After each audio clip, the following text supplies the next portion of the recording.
నా మతం మానవత్వం డిక్లరేషన్లో రాసుకోండి. వైఎస్ఆర్-సీపీ అధ్యక్షులు వైఎస్ జగన్ ఒక మాజీ ముఖ్యమంత్రినే మతం అడిగితే దళితులని మీరు గుడి లోపలికి రానిస్తారా? నా కులం, మతం గురించి రాష్ట్రంలో అందరికీ తెలుసు. అన్ని మతాలని గౌరవించే స్వభావం కలవాడిని.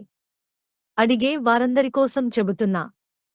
నా మతం మానవత్వం డిక్లరేషన్లో రాసుకోండి.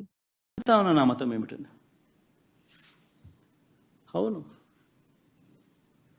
4 గోడల మధ్య నేను బైబిల్ చదువుతాను. తప్పేముంది? బయటికి పోతే హిందూ సాంప్రదాయాలను నేను అనుసరిస్తాను, గౌరవిస్తాను. బయటికి పోతే ఇస్లాంను అనుసరిస్తాను, గౌరవిస్తాను. బయటికి పోతే సిక్కిజంను అనుసరిస్తాను, సిక్కిజంను నేను గౌరవిస్తాను. నా మతం ఏమిటని అడుగుతా ఉన్నారు. నా మతం మానవత్వం. డిక్లరేషన్లో రాసుకుంటానేమో రాసుకుంటా.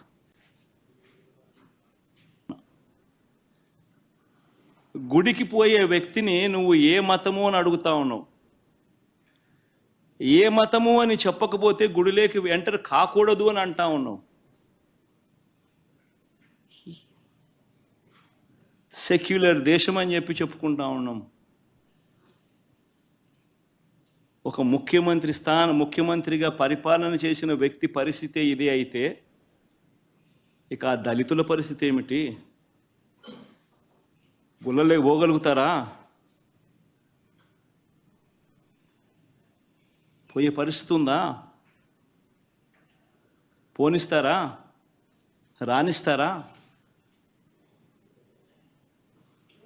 ఏం చేస్తూ ఉండు?